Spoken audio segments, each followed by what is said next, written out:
Pastor Sunday, I think if it's okay, I want to really address anyone watching.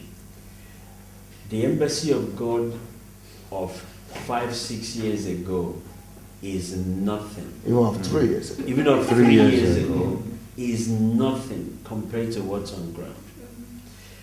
The level of impact, even the new leaders that are emerging from Embassy of God, it is absolutely incredible.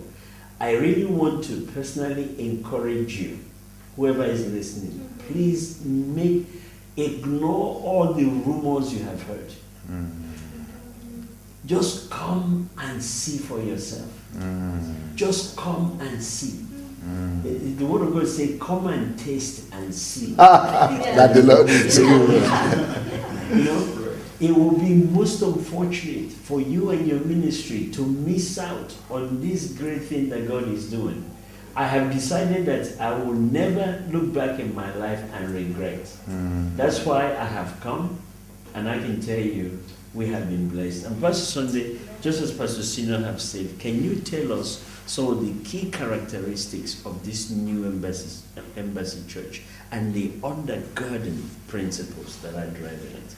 You know, like I was saying, that thanks to this persecution, and when I began to see the reactions of people and the changes in people, and, you know, because before, I was a pastor, and even though I was open to relating to people and I had relationship, but I was a kind of an idealist. I'm the kind of person that would normally think that the way I am, that's the way other people are. I judge people with the way I see myself. So if I am the kind that is trustworthy and trusting other people, and that could be trusted, and I thought everybody could be trusted, reliable as well. And if I was somebody like I'm totally committed. I am fanatically committed to God.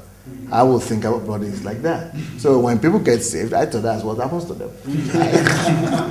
Because that's what happened to me when I was saved. And but I discovered later on that many people were coming to church for what they could gain or get from church. But it was not my experience, because I was going to church just to serve Him and give, you know, my life to Him completely. So all those things, whatever happened during this persecution, really brought the reality and the frailty of men and the weaknesses of men and who they really are, their real nature. God kind of opened my eyes. It was like I was blind before, because my thought was like, I was like this. I thought I was up here close to God, and that all Christians were just close by. Maybe our church was close by. Maybe all Christians like this, but I don't know. But I thought they were all close by. But what I discovered was that I was here and all my members were here, or down under. Some Christians might even be much lower. So that was what I discovered in my church. And I said, wow, if this is happening in this church where people are really well taught and people are really strong. So I decided to do a poll in the church. A survey, right. So I conducted the survey in the church, and discovered that most people don't come to church for God. I discovered that only about 5% will really come to church because they want to know Him. Most people who come to church, they are coming because they like the church. Most people come to church because they like the preaching. Some people come to church because they like the pastor. Some people come to church because the pastor is anointed. Some people come to church because the pastor can work miracles. Some people come to church because they are sick.